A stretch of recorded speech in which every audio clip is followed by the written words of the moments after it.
Bismillahirrahmanirrahim. Assalamualaikum warahmatullahi wabarakatuh. Perkenalkan saya Fatima, NPM 117066, Fakultas Kedokteran. Izin presentasikan skripsi saya yang berjudul Frekuensi Jumlah dan Jenis Konsumsi Sugar Sweet and Beverage pada populasi mahasiswa FK Unisba tingkat 2, 3, dan 4 yang stres dan tidak stres.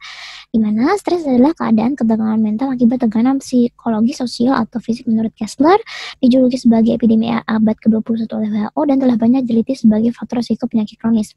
Salah satu yang menghubungkan stres dengan penyakit kronis adalah adanya perubahan perilaku makan pada individu yang stres, di mana individu yang stres akan cenderung memilih makanan yang menimbulkan rasa enak dan membuat nyaman atau dikenal dengan perilaku stress eating.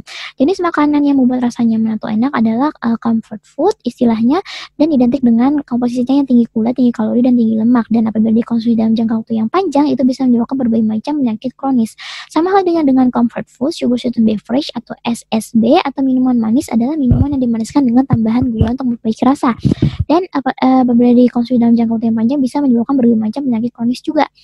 Namun, penelitian yang menghubungkan stres dan minuman manis itu masih sangat terbatas. Nah, yang menarik lagi, minuman manis ini kurang menimbulkan rasa kenyang dibandingkan dengan makanan. Aksesibilitasnya tinggi dan konsumsinya tinggi di berbagai belahan dunia menurut WHO, dan juga konsumsinya tinggi pada usia dewasa muda. Nah, makanya peneliti tertarik untuk meneliti bagaimana gambaran konsumsi sugar sweetened beverage pada populasi stres dan tidak stres pada mahasiswa khususnya. Nah, penelitian ini diharapkan bisa menggambarkan konsumsi SSB pada populasi stres dan tidak stres untuk memahami efek stres terhadap perilaku mengonsumsi minuman yang tidak sehat, dan juga diharapkan bisa menjadi masukan bagi mahasiswa untuk memperhatikan pilihan minumannya saat stres untuk mencegah penyakit kronis. Penelitian ini memiliki subjek mahasiswa FK Unisba tingkat 2, 3, dan 4 yang aktif berdasarkan keberadaannya dalam asumsi kegiatan akademik tahun ajaran 2019-2020 dan memenuhi kriteria inklusi.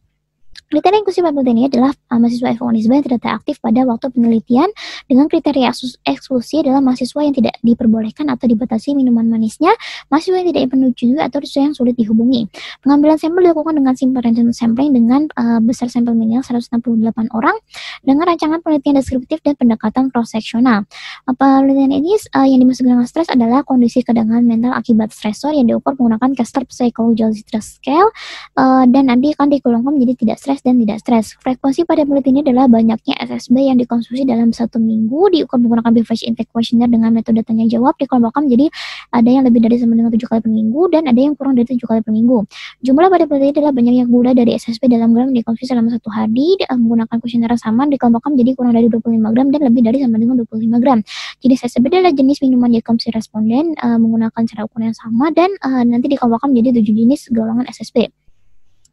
Konstruksi penelitian ini telah melalui uji validitas dan reliabilitas dan didapatkan hasil yang valid dan reliable, dan metode penelitian ini telah disetujui oleh Komite Etik Penelitian Kesehatan Unisba. Hasil penelitian didapatkan bahwa responden yang tidak mengalami stres sebagian besar mengonsumsi SSB dengan frekuensi kurang dari 7 kali per minggu, yaitu sebanyak 85%.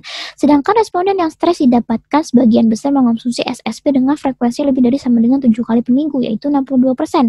Kemudian peneliti melakukan uji terhadap tingkat stres yang berbeda pada data yang sama, didapatkan bahwa semakin tinggi tingkat stres, maka semakin banyak individu yang mengonsumsi SSB lebih dari sama dengan 7 kali per minggu. Sebaliknya, semakin rendah tingkat stres, semakin banyak individu yang mengonsumsi SSB kurang dari 7 kali per minggu.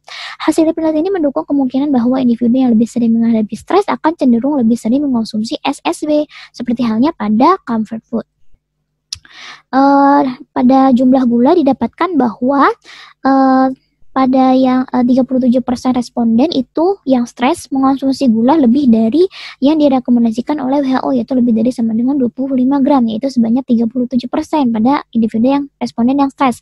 Nah, sedangkan pada responden yang tidak stres itu hanya didapatkan 5% yang melebihi batas yang direkomendasikan. Lalu untuk jenis SSB pada populasi yang tidak stres maupun yang stres itu yang paling tinggi adalah teh manis, kopi manis, dan minuman berperisa buah. Nah, didapatkan pada penelitian ini bahwa frekuensi konsumsi SSB lebih tinggi pada individu yang stres. Jumlah asupan gula SSB yang melebihi batas rekomendasi itu lebih banyak dikonsumsi oleh individu yang stres. Sedangkan jenis SSB yang paling banyak dikonsumsi oleh individu yang stres maupun yang tidak stres itu sama, yaitu teh manis, kopi manis, dan minuman berperisa buah.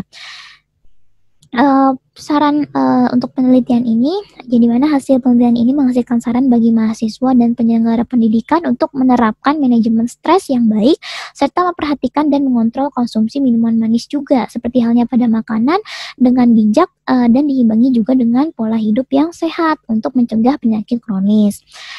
Saran untuk peneliti selanjutnya diharapkan bisa dimanfaatkan sebagai bahan untuk pembelajaran dan pengembangan penelitian selanjutnya mengenai hubungan sebab akibat antara stres dan konsumsi minuman manis dan dapat dijadikan data pendukung mengenai pentingnya pengembangan upaya pencegahan penyakit kronis dengan memperhatikan kesehatan mental.